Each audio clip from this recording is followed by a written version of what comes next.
Now children, a very important force is your Coriolis force. It influences the direction of the winds.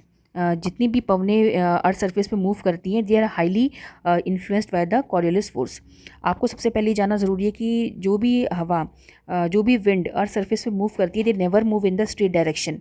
वो कभी भी straight direction में move नहीं करती है. दे always move in a circular motion. ठीक है, या तो क्लॉकवाइज या तो एंटी क्लॉकवाइज डायरेक्शन में हमेशा जो हवा होती है वो मूव करती है. एंड इसके पीछे रीज़न क्या है? Rotation of the earth. Now हम यहाँ पे देख सकते हैं the rotation of the earth about its axis here about its axis affects the direction of the wind. आपको पता है कि हमारा जो अर्थ है वो रोटेट करता है, एंड रोटेट करने की वजह से उसमें से एक एनर्जी क्रिएट होती है. उस एनर्जी को हम कहते हैं कॉरियोलिस फोर्स.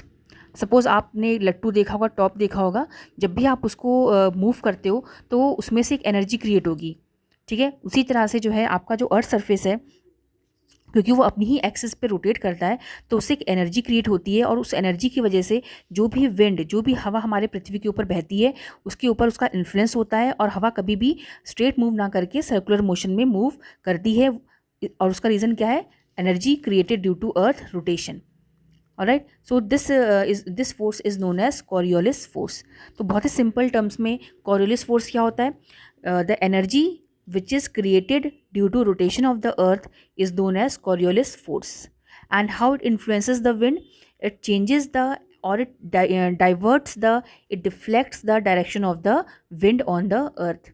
जो भी विंड पृथ्वी के ऊपर मूव ब्लो करती है, कॉरियोलिस फोर्स क्या करता है? उसकी डायरेक्शन को बदल देता है, चेंज कर देता है. ऑलराइट, एंड दैट्स वाई जो विंड्स होती हैं, they never move in a straight line, they always move in a circular motion due to Coriolis force. Now, Coriolis force was developed by the French physicist in 1844. It deflects the winds to their in their right direction in the northern hemisphere. जो भी wind northern hemisphere में move करती है, हवा उसको उसके original position से right की तरफ डिफ्लेक्ट कर देता है. ऑलराइट, एंड जो भी विंड सदर्न हेमिस्फेयर में मूव करती है, कॉरियोलिस फोर्स उसको अपने ओरिजिनल डायरेक्शन से लेफ्ट की तरफ क्या करता है? डिफ्लेक्ट कर देता है. आप यहाँ देख सकते हैं, left in the southern hemisphere. तो आपको बस कॉरियोलिस फोर्स में वैसे बहुत कुछ दिया हुआ है, बट सिंपली आपको ये याद रखना है, Coriolis force affects the direction of the wind. It is created due to rotation of the earth, and it changes the direction of the wind.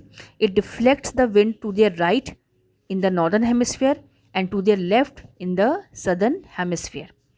Alright, तो ये था आपका Coriolis force. And one more thing, Coriolis force जो होता है आपका सबसे highest होता है over near the polar areas, and it is minimal at the equatorial areas. क्योंकि जो रोटेशन का स्पीड होता है वो सबसे अधिक कहाँ होता है? Near the equator. और इक्वेटर की जो स्पीड होती है वो पोलर एरियाज़ में जाते जाते कम हो जाती है. इसीलिए जो फोर्स होता है सबसे अधिक कहाँ काम करता है? In the polar areas. और सबसे कम कहाँ काम करता है? Near the equatorial areas. In fact just near the equator Coriolis force बिल्कुल ज़ीरो जाता है, और जितना हम इक्वेटर से दूर जाते हैं, आपका जो है कॉरियोलिस फोर्स का जो इफेक्ट होता है वो ज़्यादा बढ़ता जाता है.